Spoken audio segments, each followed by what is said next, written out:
खत्ते के दीगर ममालिक के साथ तनाज़ा में पड़ने का कोई इरादा नहीं। ईरानी सदर की वज़ीर-ए-आज़म पाकिस्तान शहबाज शरीफ से गुफ्तगू। कहा, आलमी बरादरी जंग के जिम्मेदारों पर तवज्जो नहीं देती तो आलमी निज़ाम और सिक्योरिटी को संगीन खतरात हो सकते हैं। ईरान अमन का हामी है। इससे कबल वज़ीर-ए-आज़म शहबाज शरीफ ने ईरान के नौमुंतखब सुप्रीम लीडर मुज्तबा ख़ामनई को खत लिखा था। वज़ीर-ए-आज़म ने आयतुल्लाह ख़ामनई की शहादत पर ताज़ियत का इजहार किया था।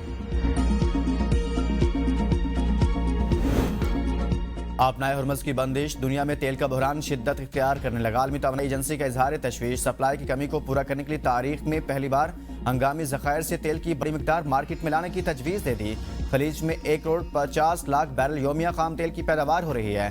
45 लाख बैरल योमिया रिफाइंड शुदा ईंधन फंस कर रह गया। कुवैत और इराक जैसे तेल पैदा करने वाले ममालिक के पास आपनाए हुर्मुज़ के जरिए तेल भेजने के अलावा कोई मुतबादिल रास्ता मौजूद नहीं।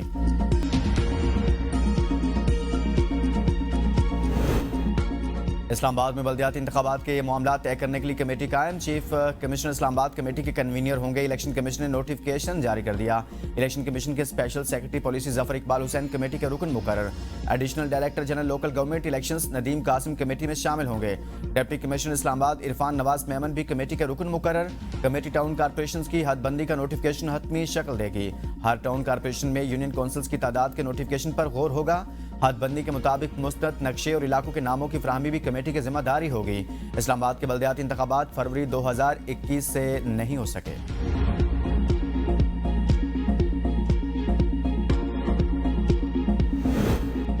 पाकिस्तान और IMF के दरमियान वर्चुअल मुज़ाकरात। IMF मिशन ने हुकूमत के कोलोफेल में तजाद पर सवालात उठा दिए। अरकान पार्लियामेंट को असास ज़ाहिर करने से इस्तिस्ना देने के मुजवज़ा कानून पर तहफ़्फ़ुज़ात का इज़हार। चेयरमैन नैब समेत अहम इदारों के सरबराहान को तोसी न देने का मुतालबा।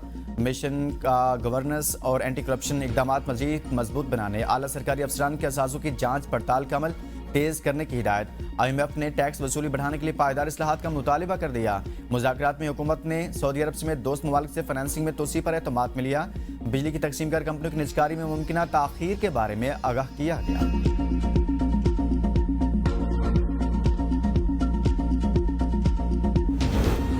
वज़ीर आला खैबर पख्तूनख्वा सुहेल अफरीदी 9 मई रेडियो पाकिस्तान हमला केस में मुलजिम नामजद तफ्तीशी अफसर ने चालान इंसदादी दहशतगर्दी अदालत पेशावर में जमा करा दिया। चालान में साबिक सूबाई वज़रा तैमूर सलीम झगड़ा, कामरान मंगेश और दीगर भी मुलजिम नामजद। पंजाब फोरेंसिक लैब और नादरा रिपोर्ट की बिना पर मुलजिमान को नामजद किया गया। अदालत ने स्पेशल पब्लिक प्रोसिक्यूटर को तलब कर लिया।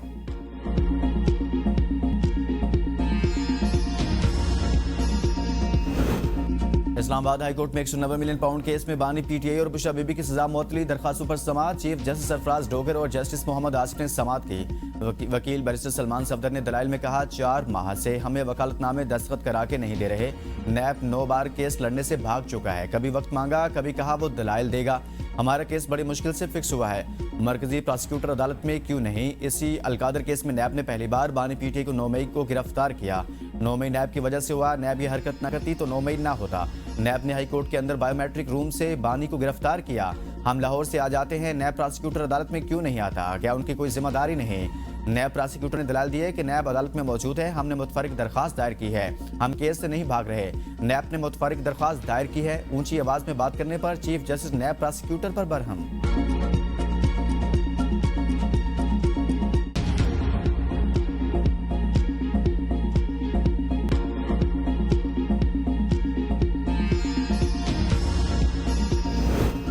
तहरीक इंसाफ और अपोजिशन जमातों का मुश्तरका पार्लिमानी इजलास कौमी असम्बली में शुरू। इजलास में मौजूदा सियासी और इलाके सूरत हाल पर तबादला ख्याल।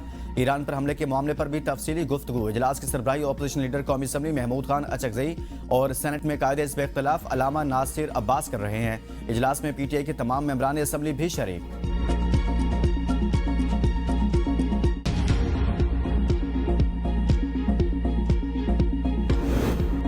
पंजाब से ईद उल फितर के बाद असला कल्चर के खात्मे के लिए भरपूर मुहिम शुरू करने का फैसला। वज़ीर आला मरीम नवाज ने नाजायज़ असला के खात्मे की जिम्मेदारी CCD को सौंप दी। पंजाब में पहली मरतबा असला नुमाइश और नाजायज़ इस्तेमाल की सद्देबाब के लिए जामे एक्ट तैयार। हर किस्म के नाजायज़ असला के खात्मे की शिकें शामिल। नायाब असला घर में अवेजा करने के लिए भी खुसूसी इजाज़तनामा हासिल करना होगा। नए एक्ट के नफाज के बाद नाजायज़ असला CCD को जमा कराना होगा। मुकर्रर मुद्दत में नाजायज़ असला जमा न कराने पर सख्त सजाएं तजवीज़ की गई हैं।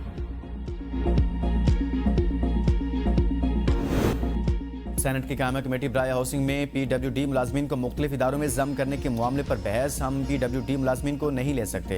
वजारत मजहबी अमूर के हुकाम ने माजरत कर ली। आपकी वजारत के मुलाजमीन का फ्री हज बंद करा दूंगा।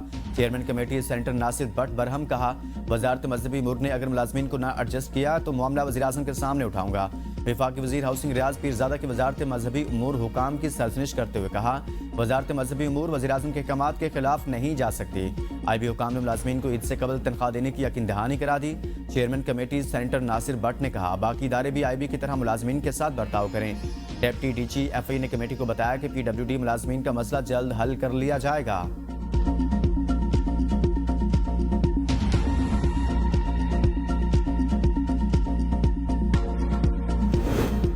ईरान के नए सुप्रीम लीडर मुज्तबा खामनई महफूज और सेहतमंद हैं। जख्मी होने की खबरें बेबुनियाद। ईरानी सदर मसूद पशगान के बेटे यूसुफ पशगान ने नए रहबर आला की सेहत के हवाले से अफवाहों की तरदीद कर दी। कहा, सुप्रीम लीडर बिल्कुल खैरियत से हैं और जंगी सूरत हाल की बरह रास्त निगरानी कर रहे हैं। उनका कहना था, निज़ाम के सतून मुत्तहिद, फैलाई जाने वाली अफवाहें दुश्मन की नफ्सियाती जंग और मुल्क में इंतशार फैलाने की कोशिश है।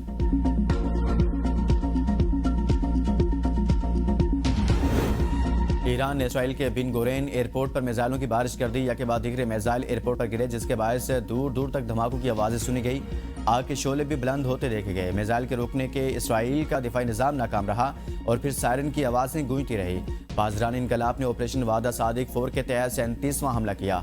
21वें शब के मौका पर या अमीरुल मोमिनीन के नाम से हमले किए गए। बाजरान इनकलाब का कहना है कि जंगजुओं ने कुरान की तिलावत और खुसूसी दुआएं भी की। अरबील में अमरीकी सहूनी दुश्मन के अड्डे को निशाना बनाया गया। तेल अवीव के मरकज पर भी मिसाइल दागे गए हैं।